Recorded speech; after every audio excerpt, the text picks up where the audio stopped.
Assalamualaikum warahmatullahi wabarakatuh. Perkenalkan, nama saya Ahmad Fauzan Ramadan dari kelas D3 IF 4804 dengan NIM 607062400022. Hari ini saya akan mempresentasikan hasil IRD yang telah saya buat untuk sistem pendataan penghuni asrama. Di sini saya mendapatkan soal bagian genap yang berisi pemerintah Kota Bandung menyediakan asrama bagi para mahasiswa dan mahasiswi perantau di Bandung. Terdapat 6 gedung untuk mahasiswa dan 4 gedung untuk mahasiswi. Setiap gedung terletak di lokasi yang berbeda-beda di Kota Bandung. Untuk memudahkan pengelolaan asrama, Pemkot Bandung ingin membuat sebuah aplikasi pendataan penghuni asrama. Aplikasi tersebut akan menggunakan sebuah database terpusat. Buatlah rancangan databasenya dalam bentuk diagram IR jika diketahui bahwa database tersebut akan digunakan untuk menyimpan data-data berikut. Di sini data-datanya ada nama penghuni, tanggal lahir penghuni, jenis kelamin penghuni, alamat asal penghuni, nomor HP penghuni, nomor kamar, kapasitas kamar, nama gedung, tanggal mulai menghuni, tanggal selesai menghuni, tarif kamar per bulan, tanggal bayar, total pembayaran, alamat gedung, dan kapasitas gedung. Catatan penting, basis data harus dapat menyimpan lebih dari satu nomor HP untuk setiap penghuni asrama. Oke, kita lanjut saja. Oke, ini adalah hasil IRD yang telah saya buat. Sini ada banyak entitas. Pertama adalah entitas gedung mahasiswa, gedung mahasiswi, entitas kamar, penghuni, entitas nomor handphone, entitas pembayaran, dan entitas reservasi gedung asrama. Ini saya asumsi ya menurut asumsi saya, pendapat saya sehingga saya mendapatkan sehingga dan saya membuat sendiri entitas yang bernama reservasi gedung asrama. Sebelum itu saya akan menjelaskan eh, primary key, foreign key, dan atribut di dalam entitas-entitas yang telah saya buat. Pertama adalah entitas gedung, primary key-nya adalah ID gedung, nama gedungnya, jenis gedung, dan di sini juga ada gedung mahasiswa dan gedung mahasiswi. Primary key-nya adalah ID gedung mahasiswa, primary key-nya ID gedung mahasiswi, foreign key-nya ID gedung, foreign key-nya juga ID gedung. Ini kapasitas gedung, atributnya adalah kapasitas gedung, alamat gedung, dan entitas juga ada kapasitas gedung dan alamat gedung. Di entitas kamar ada primary key-nya ID kamar, foreign key-nya ID gedung, atributnya kapasitas kamar, nomor kamar, dan tarif kamar. Untuk entitas penghuni, primary key-nya ID penghuni, atributnya nama penghuni, tanggal lahir penghuni, jenis kelamin penghuni, dan alamat asal penghuni. Dan di bawahnya ada entitas nomor handphone, primary primary key-nya nomor HP penghuni, foreign key-nya ID penghuni. Dan ada entitas pembayaran, primary key-nya ID pembayaran, foreign key-nya ID reservasi, atributnya tanggal bayar, total pembayaran, waktu bayar, metode pembayaran, dan status pembayaran. Nah, terus entitas yang sebuah sendiri, reservasi gedung asrama, primary key-nya ID reservasi, foreign key-nya ada tiga, ID gedung, ID kamar, dan ID penghuni. Atributnya tanggal mulai menghuni, tanggal selesai menghuni, ada tarif, dan status reservasi. Oke, selanjutnya saya akan menjelaskan asumsi saya. Di sini saya ada 5 asumsi. Sebelum saya menjelaskan ini di join relasi-relasi kan membacakan asumsi saya. Satu, struktur gedung. Setiap gedung memiliki ID gedung yang unik secara primary key-nya.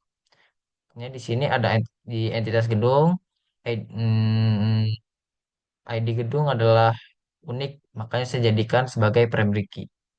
Terus, gedung dikategorikan sebagai gedung mahasiswa atau gedung mahasiswi yang masing-masing memiliki tabel terpisah. Di sini, di sini saya jadikan gedung mahasiswa dan gedung mahasiswi saya jadikan subtype dan supertype-nya adalah gedung.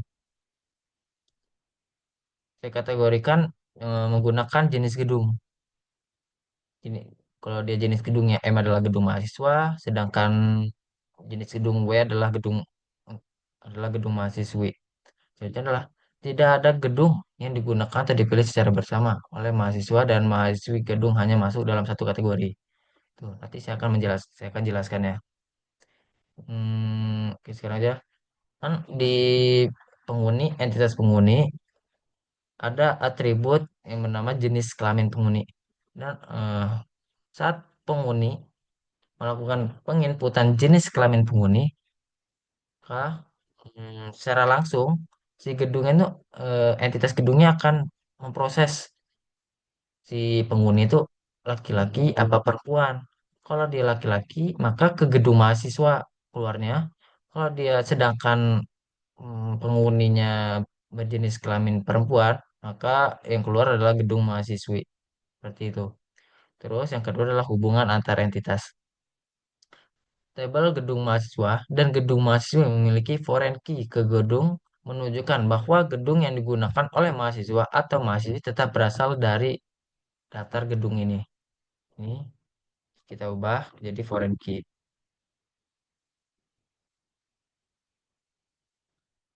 Foreign key-nya berasal dari super type-nya. Super type-nya kan primary key-nya adalah ID gedung. Makanya diambil foreign key-nya adalah ID gedung dan ID gedung. Terus tabel kamar terhubung langsung ke gedung melalui ID gedung foreign key sebagai foreign key menunjukkan bahwa setiap kamar berada di dalam satu gedung tertentu. Sini, karena kan relasinya gedung ke kamar. Kak, biar kita tahu di kam kamar itu berada di eh bukan berada ya. Ada di gedung mana, maka dimasuki dimasuki. Maka kita masukkan primary key dari entitas gedung masuk ke entitas kamar tapi tidak primary key sedangkan bukan primary key tapi foreign key. Kenapa satu entitas tidak bisa mempunyai dua primary key dalam satu entitas, tapi bisa mempunyai banyak foreign key itu. Makanya di sini foreign key ID gedung. Kan kan kita bisa tahu kamar itu udah berasal dari gedung mana. Terus tabel penghuni mencatat data mahasiswa atau mahasiswi yang dapat menyewa kamar di gedung tertentu. Nah, ini penggunaan entitas penghuni bisa mencatat nama penghuninya, tanggal lahir penghuninya, jenis kelamin penghuni, dan alamat asal penghuni. Terus reservasi gedung menghubungkan penghuni dengan kamar dan gedung yang mereka tempati serta mencatat durasi sewa. Nih, menghubungkan menghubungkan gedung dan kamar serta menghubungkan penghuninya. Jadi bisa tahu penghuni itu melakukan reservasi gedung apa, kamar berapa, dan bisa bisa mencatat durasi sewa, tanggal mulai menghuninya, hingga tanggal selesai menghuninya. Terus yang ketiga, disjoin antara gedung mahasiswi dan gedung mahasiswa dan gedung mahasiswi. Setiap entitas mahasiswa atau mahasiswi hanya dapat menyewa gedung berdasarkan jenis kelamin mereka yang dipisahkan dalam tabel gedung mahasiswa dan gedung mahasiswi. Yang dipisahkan gedung mahasiswa dan gedung mahasiswi. Makanya saya menggunakan disjoin dan menggunakan label M dan W. Kalau dia M untuk laki-laki dan W untuk perempuan. Sebuah ID gedung hanya dapat muncul dalam salah satu dari dua tabel tersebut, tidak keduanya. Sehingga ada pemisahan mutlak, makanya disjoin. Maksudnya sebuah ID gedung hanya dapat muncul di salah satu dari dua tabel tersebut. Itu juga punya relasi ke penghuni. Kan kalau misalkan penghuninya adalah laki-laki, maka yang keluar adalah gedung mahasiswa. Sedangkan juga kalau dia penghuninya perempuan, maka yang keluar adalah gedung mahasiswi. Dan kita bisa tahu juga di sini adalah kapasitas gedung dan alamat gedung, dua-duanya. Gedung mahasiswa kan ada 6 gedung. Kalau kita tahu eh, di gedung itu, di gedung mahasiswa, misalkan ada 6 gedung, 2 gedung udah terisi penuh, berarti sisanya adalah 4 gedung. Ini juga berlaku juga untuk gedung mahasiswi. Disoalkan gedung mahasiswa terdapat 4 gedung. Apabila apabila 2 gedung mahasiswi penuh, maka kapasitas gedungnya 2. Dan alamat gedung, kita bisa tahu gedung mahasiswa itu alamat gedungnya di mana. Dan gedung mahasiswa itu kita tahu alamat gedungnya juga di mana. Misalkan kita tahu nama gedung. Nama gedungnya ditaruh di entitas gedung. Kita kan tapi nggak tahu alamat gedungnya di mana. Kita tahu nama gedung aja, misalkan nama gedung A. Kita nggak tahu itu gedung mahasiswa apa gedung mahasiswi. Makanya kita membuat atribut jenis gedung dan di join. Dan apabila jenis gedungnya adalah M, maka berarti nama gedung itu adalah punya gedung mahasiswa, dan tahu kapasitas gedungnya itu berapa, dan alamat gedungnya itu juga di mana. Sama juga ya untuk gedung mahasiswi, kalau dia eh, eh, penghuninya perempuan kan jenis gedung, jadi ketahuan jenis gedungnya W. Berarti nama gedung, misalkan nama gedungnya adalah B, kita belum tahu gedung itu punya gedung mahasiswa apa gedung mahasiswi. Jadi kita biar tahunya, kita membuat atribut yang namanya jenis gedung. Ini kalau dia penghuninya adalah perempuan, makanya ke W, dan ketahuan si gedung B itu adalah punya gedung mahasiswi, dan kapasitas gedung itu berapa dan alamat gedungnya juga di berapa. Gitu. 4. Sistem pembayaran. Pembayaran dilakukan berdasarkan ID reservasi yang menghubungkan penghuni dengan gedung dan kamar yang disewa. Sini pembayaran dilakukan berdasarkan ID reservasi. Di sini ada ID reservasi tapi foreign key, karena diingatkan lagi, primary satu entitas minimal tidak boleh dan minimal minimal hanya satu primary key, dan tidak boleh lebih dari satu primary key satu entitas. Itu metode pembayaran dan status pembayaran dicek. Ini tidak usah. Pembayaran itu memastikan pembayaran itu dilakukan berhasil atau tidak berhasil. Makanya di sini saya menambahkan atribut status pembayaran. Apabila pembayaran berhasil, maka statusnya adalah berhasil. Apabila pembayarannya gagal, maka statusnya adalah gagal. Selanjutnya adalah yang kelima, relasi penghuni ke reservasi. Setiap penghuni dapat melakukan reservasi untuk menyewa kamar di suatu gedung. Ini di sini saya menghubungkan entitas penghuni ke entitas reservasi gedung asrama menggunakan relasi bantuan. Penghuni melakukan reservasi gedung asrama dilakukan oleh penghuni. Primary key dari tabel penghuni adalah ID penghuni yang menjadi foreign key di tabel reservasi. Nih, kita gunanya biar kita tahu data penghuni.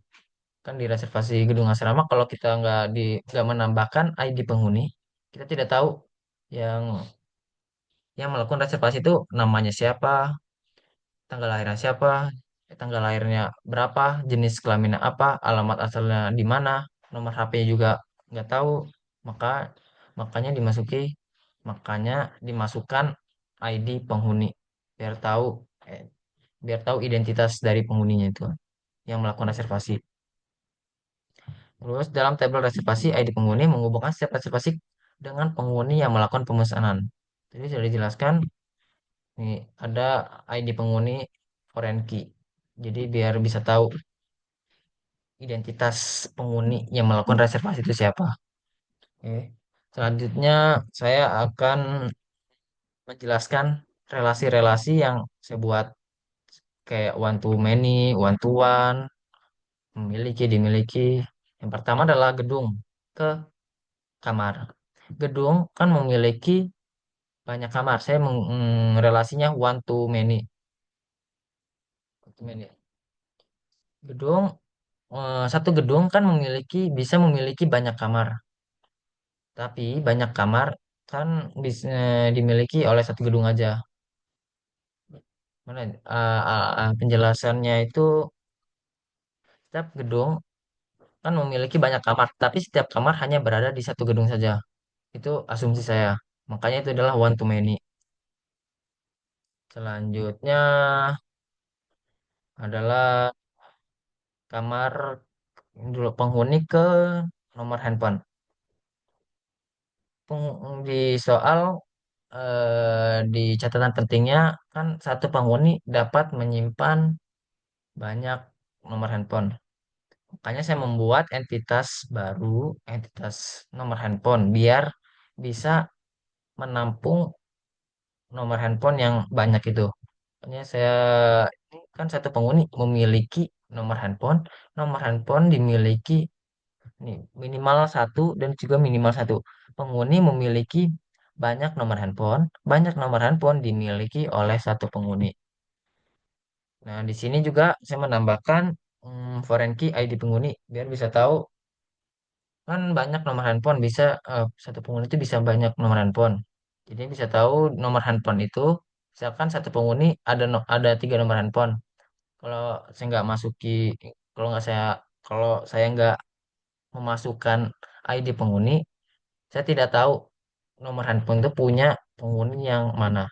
Makanya saya memasukkan ID penghuni di dalam entitas nomor handphone sebagai foreign key. Seperti itu.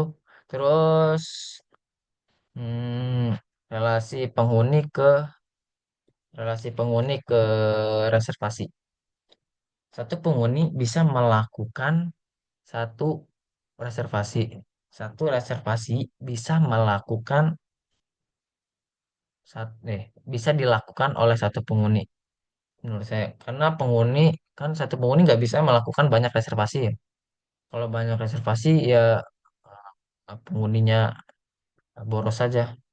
Saya membuat asumsinya ya satu one to one dan minimal satu ke satu.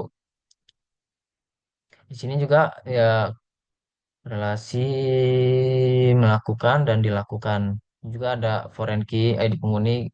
Kita tahu yang melakukan reservasi itu siapa. Terus tadi udah gedung ke kamar, kamar ke reservasi gedung asrama. Kamar sama aja seperti penghuni ke reservasi gedung asrama. Di sini kamar reservasi gedung asrama sama-sama one to one. Jadi satu kamar kan bisa memiliki reservasi gedung asrama. Satu reservasi gedung asrama dimiliki oleh satu kamar. Kan tahu kan kita tahu di entitas kamar ada kapasitas kamar. Kapasitas kamar itu kita tahu di satu gedung kan nggak nggak satu kamar aja kan. Jadi punya banyak kamar. Misalkan dia satu gedung tuh punya 20 kamar. Nah, 20 kamar itu yang terisi 12 kamar. Berarti yang tersisa hanya 8 kamar.